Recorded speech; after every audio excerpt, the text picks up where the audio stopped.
I think I've decided, because I haven't seen a ton of Larry Cohen films. I think I've decided I'm just going to stop guessing what his movie is going to do and just sit down and watch it. Exactly like he does. Yeah, the films I've seen is Cue the Winged Serpent, Full Moon High, and now It's Alive. Every time I've started watching it, I think I'm going to get one movie and I get a very different movie. That's not to say that it's good or bad, but we're going to break it down today as we talk 1974's. Larry Cohen's movie, It's Alive! It's Alive! It's Alive!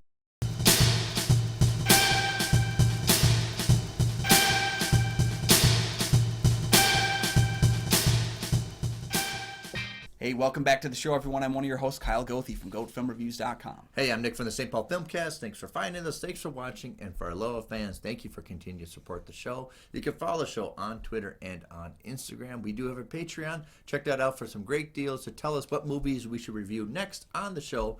Both Kyle and I are members of the Minnesota Film Critics Alliance. Check out that webpage for critics' reviews as well as ours. And today we're talking about Larry Cohen's kind of staple movie, as you will, from the 70s, It's Alive. All right, the Davises are having a baby. When they arrive at the hospital and the baby is born, they discover the child is a mutant who reacts to fear with violence. Now, Father Frank must team up with others to find the baby before it kills once again.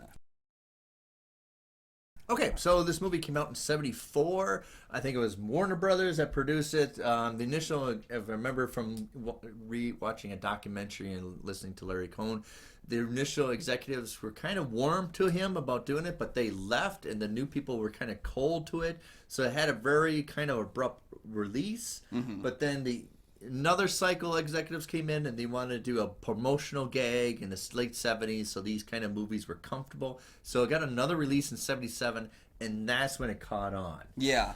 So Warner Brothers, like the first set was fine enough making the movie, and it's Cohen was always very much, well, you guys made The Exorcist, like you've got a movie with a person jamming a cross into their vomiting pea soup in their head spin. So how come this is a big problem for you? He brought the film back. Apparently no issues during filming. Everything went very clean and smooth. Although he was filming two movies at the same time. There was a movie called Hell Up in Harlem that he was filming on the weekends, and then he would film this Monday through Friday. The same crew. So not like Ty West where you do two movies at one location. He's doing two movies at two different things. But he had the same crew. So sometimes the editor would be like, I don't know what movie I'm working on, but we're cutting something together here. But then got the film out to Warner Brothers. They were cold on it. They shuffled it off to Grindhouse theaters and showed it in a bunch of little cinemas. The movie tanked horribly, and then it was actually when the third iteration, the VP of marketing and promotion was the same guy that basically got Willard off the ground, the killer rat movie from a couple years prior. That took a long time. And the idea was that Cohen knew, if he can do the killer rat movie, he can do the killer baby movie just fine, which I guess that's fair enough. But they did it as kind of a gag, and we would not have the series we have today of 3 movies without that release, because it made back, I think, $38 million by the time it was done with that second release. I've never heard of a release like that. So if you didn't know the backstory, Larry Cohen used to be a page at NBC Studio, Executive Studio Building, which is a page is it's pretty much your living email. Yeah, you send messages up and down to people. Well, then he got very well trained on how you listen to sale pitches and how you can talk to the executives to get your stuff made, and that's where he kind of grew how to do it. And the next thing he did is learn how to piggyback on other people's stuff to make it cheaper. I think the movie The Stuff was piggybacked every day. They filmed the next day after another legit film. If you want to go back, there's another movie that he constantly piggybacked, as well as go to that film set and pluck their people to go do his movie. So it's not like Roger Corman just find people on the cheap. Larry would actually recruit people constantly. Okay, you do this. You can do this. Come on in. You can do this. Yeah. It's another way you can make a movie. Yeah, Larry Cohen was kind of a snake, and I mean that with all the best of regards to his career, because he would just basically slither onto a set and then just take props or take people or take environments and just start using them. And I think that's what's so funny is you can see that in his films, because his films are always very clever. They're very clever conceits and how the themes are going to play into the film and how the ideas are going to be played up with this movie. But then there's always that kind of like schlockiness to the production side of things That's why people look on him without that kind of love that they have for other horror directors. Like Roger Corman. Yeah. Right, the very famous. So, he recruited, get this. This is what's interesting about this movie is what happened, the people that worked on it. So you had Bernard Herrmann, the very accomplished guy for Alfred When Hitchcock. I saw that name, I thought it was BS. So if you watch this movie, you're like, God, this sounds like the music sounds like a Hitchcock movie. Well, that's it because it's Bernard Herrmann. Yeah. Right? So I don't know how he wooed him to do this movie, but you have these very Vertigo music playing in this movie. It helps though because there's long stretches of the film where it's kind of got that Jaws appearance of the baby where we're not going to see it often. No. When we, so the music does help then, just like John Williams' music helping in Jaws to kind of keep the flow going. And I love that this baby can't see 20/20 because every time it's the baby's point of view, it's blurry. Looks like the Terminator kind of. You need to give the kid glasses at least. Yeah. Editor, all right, is Peter Honus. Now, he would go on to be an accomplished film editor. This is one of his first film he ever was credited to solely edit. Am I right about saying that? I believe so, yeah. So he would actually go on. I think he got his stardom. He was always a rising star, but the stardom was doing Highlander. He did such an excellent job doing Highlander that he was always for sale. Higher demand. We talked about he also did LA Confidential, which is considered one of the best edited movies in the 90s. And also pop culture wise, he did the first Fast and the Furious movie. So when you get that kind of flavor that whole series has had is very much akin to the editing choices that he made in that first film too. So you get also John P. Ryan starring. Let's see, he did Runaway Train. He's one of those guys that you see moving oh yeah, he's the third bad guy on the left. Yeah, I've never seen him as a star. That's not to slight him. He's always the guy in the film. You know? He's that guy. If the bad guys are three of them, he's always the one over there. Yeah, I think he's lead henchman in Bound, where it's right, no one's focused on the lead henchman in Bound, but he's there. You know? I he's so Scott Irish that they have to talk about it in the movie. I'm sure Larry's like, "Wait, what are you, Scott Irish?" Yeah, talk to the nurse about the wee babies. Oh yeah, yeah. I'm sure that's not part of the script. Just talk about that. Yeah. That scene's funny though because that is probably how I would assume all guys in a delivery room would be. It was they're playing poker and they're our wives are in a ton of pain right now, birthing a child, squeezing them out of that small orifice. And then they're just playing cards and talking about their weekends and making jokes about how tough they're gonna have it. Kick the vending machine for not giving you your 50 cents back, something like that. So it's very Larry Cohen. The hospital scenes, it's very Larry Cohen because they're actually good. They're actually really good shots. Yeah. They're very professional, but he also does a lot of handheld camera, very shaky cam kind of stuff too as well. But it makes it fit perfect for what it's trying to sell. This is not A-list quality stuff. Yeah, that's kind of the enticement for it. I can never really tell what is the schlock that's in the movie. Is it but B there. Trying to be A, but we know it's well shot. Yeah. I would say maybe the writing is where that gets that kind of the silliness, and it's also just I think the ability of him as a director to make the sillier ideas work within the serious frame because he plays this film very serious. He's looking at postpartum depression. He's looking at fears of fatherhood. He's looking at what we do when our children are born with less ability than the rest of us. Yeah, I'll get to my review of this. This is a whole concept of what family and home is all about. Yeah, and so he has these really serious themes, but then he's also mutant baby eat people. And I think it's just the relationship between the two that kind of creates a lot of friction for viewers because his films are not as accessible as, say, a John Carpenter or Wes Craven were. No. They were very much on that fringe outside of things. This is very much your TV is on at 1 a.m.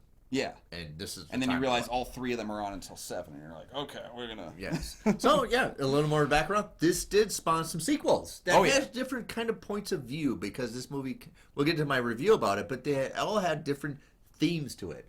Same concept, different themes about it. Yeah, I've got the trilogy. I waited on 2 and 3 because I wanted to make sure I didn't, loop them into my discussion of 1, but I'm very excited. It's Alive Again. It's still alive. It's still I believe alive. is there, and then there's Island of the Alive, which came out I think 10 years later. Because that's the funny thing is, you look at it, you see a 4-year gap between the release of this film and 2, but it actually was a 1-year gap because this movie didn't make money until 77. And then 78, we got a sequel out right now. Yeah, that speaks again to Cohen's ability to be find money. Here's a couple quarters inside my couch. Let's get started.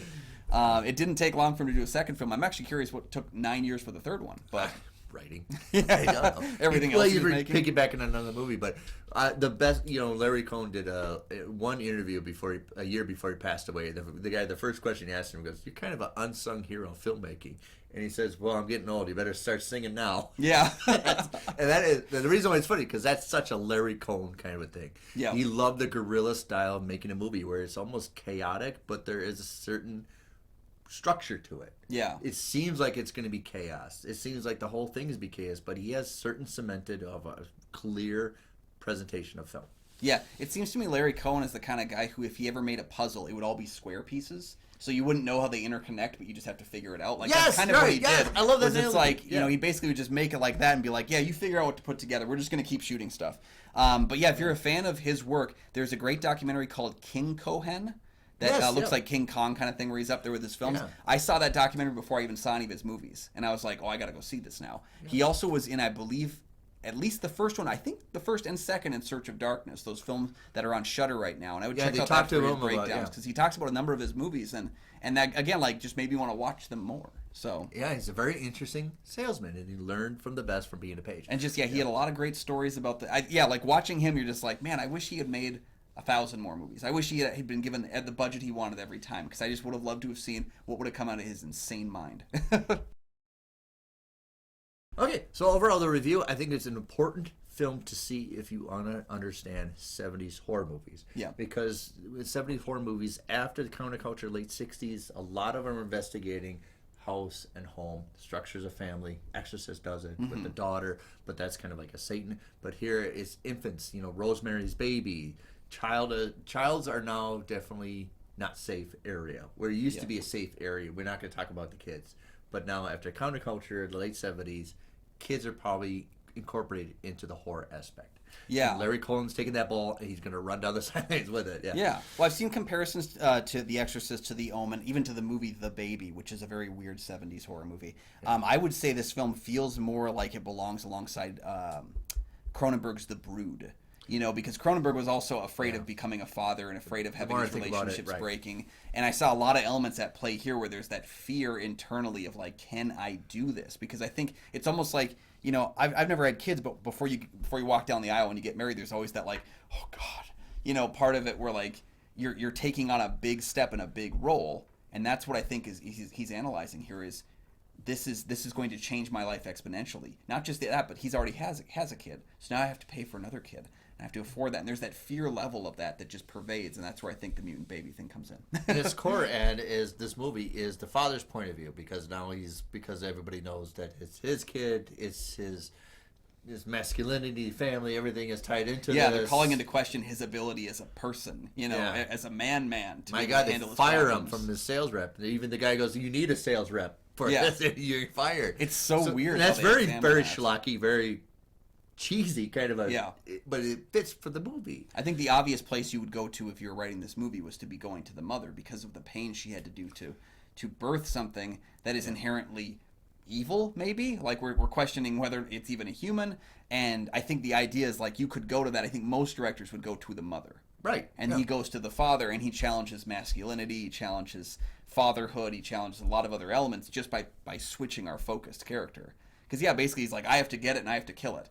Because it's my baby. He's like the little kid. Nobody else does it. He's like the little kid with old Yeller, where he's like, no, Yeller's my dog, I'll do it. Yeah, you get know? the sense like nobody else kill this baby because I got to do it. Yeah. You're gonna cheapen my duties here. Yeah, this is my arc. Yeah. And then of course, based on the ending, which is shot really well, is the L.A. waterway that's very famous. There are a lot of movies that shot there, but they get the cop cars, they get everything. It looks authentic. It's nothing really cheap about this movie, even though the movie's cheap. Yeah. Because there's, they put the cop car stickers on everything and the whole action, and then he's got the baby, shoot him. Yeah. There's always that question of like how much schlock was intentional, how much wasn't. But there's certain things that just made me giggle that I really enjoyed in the film, because again I knew going into it, I've seen Q, I know what the tone I'm going for here is, and it's just things like every time the cops were like chasing down the child and they'd get really low to the ground, like, oh my God, here's a baby, this thing, like, and there was this like look of fear as they approached what is essentially a killer baby. I think the idea that they'd taken for this creature effect was to play it off of 2001's Star Child, but make it a horror film, and it's like maybe. when you come across that baby, what are you going to do with your gun raised in the air, like protect myself, you know? Yeah, they even they get the wrong baby, and it's like a real, you know, they put the gun, the baby's, yeah. Oh yeah, that moment where they run up there, they see the real baby. Yeah. Man. We didn't mention before, but special effects is by the very famous Rich Baker. Yeah. Rick Baker did the baby for this. You don't see a lot of the baby. It's pretty much a man-made function, right? Yeah. It's just like a lot of wires, but it's the snippets. It's the teeth, you know. So he did build, I believe he did build a fully functioning Right. baby costume. What was funny was that Rick Baker was actually hanging out, was it with a Corman? He was hanging out with somebody pretty famous at the time and got a call at the time from Cohen saying, hey, I'm making a killer baby movie. I need a killer baby. And he goes, and it doesn't have to be anything too grand. If you could just get it something that fits on a cat or a dog or a couple of chickens, do that. Yes. And Baker, I think Baker did build an actual working baby. He sounds like he actually had his girlfriend, now wife at the time, as the person in the costume, the model for the child. Oh my god! Which I think that means you found love. Right. If your girlfriend if you work with a is willing to be your special killer effects, baby. yeah. Right. But you know, Rick did special effects for American Werewolf in I believe it was London, American Werewolf is that was the explosion one for him. Right. You know. There are some scenes of him having the wolf head for his arm, and he's like doing that. Yeah. Yeah. But it's very interesting. All the people that are part of this movie that go on to do well accomplished stuff afterwards, from the editor. You know, they got Rick Baker. And in fact, you can talk about Larry Cohen. This kind of launched his career. Yeah. It's sad. Like, today, it doesn't seem like you can really springboard in the way that you used to be able to. Today, you either make it as a director on the first out, or else you just start disappearing into the ether. You know, or they find you another place in the company. Whereas, like, a lot of movies back in the 70s, 80s, and 90s, it always felt like there was a level of, well, I'll get big eventually. I'll just keep putting in the work. And that's what seemed to happen. Yeah. Yeah. So, yeah, overall, I think it's an important footnote of horrors in the 70s. I don't know, or their overall aspect. Mm-hmm. I think it's kind of gets lost in the kind of the ether of everything.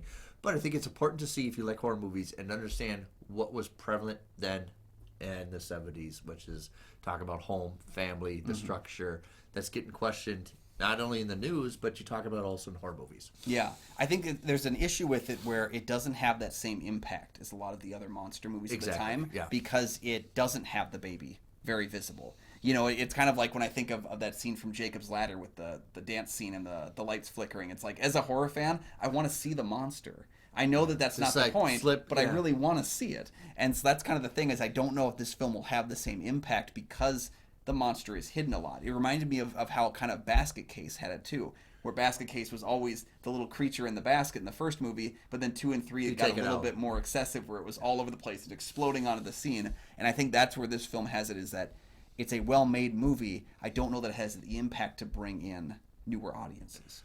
And it's refreshing to see, because it's on set location. So you have really what is capturing. You have the snippet of a time capsule almost of 1974. Oh yeah, of costuming, of the look of the waiting room and everything. Everything kind of, if you want to know what 1974 was, this is it. Yeah, this movie feels very much like a product of the 70s. You go fishing in a station wagon. Oh yeah. And you can just leave your child with someone for like weeks, months on end. No, it'll be all right. Yes.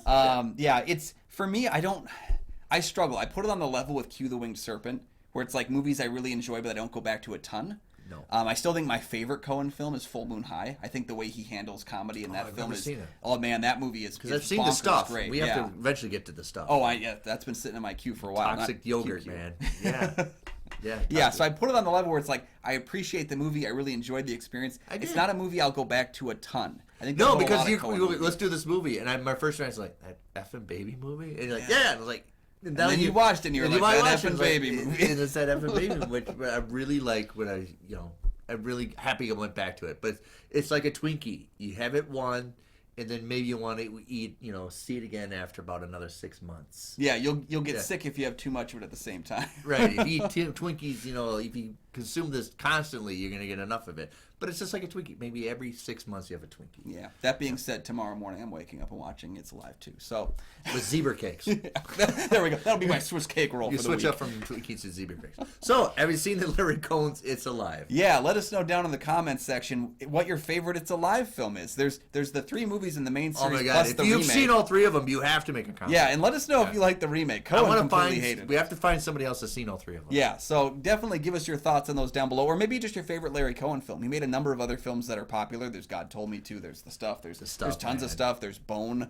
He did those, Harlem films. Like, he's done so many things that are just on the outskirts. I think it's called Hell Up in Harlem. Hell Up in Harlem, which was a sequel to Black Caesar. That's right. Yeah, Black okay. Caesar. So let us know your thoughts on his filmography. We'd love to know what we should cover next. Make sure that while you're down there that you're liking and subscribing. We do appreciate that. And check out that Patreon link down below so you can join the team. We'd love to have you over there. Yeah. And you can find all my film reviews over at goatfilmreviews.com. You can find my show, the St. Paul Filmcast, anywhere you find podcasts. And after this movie, I'm looking for a blue station wagon to find. Oh, that'd be fun.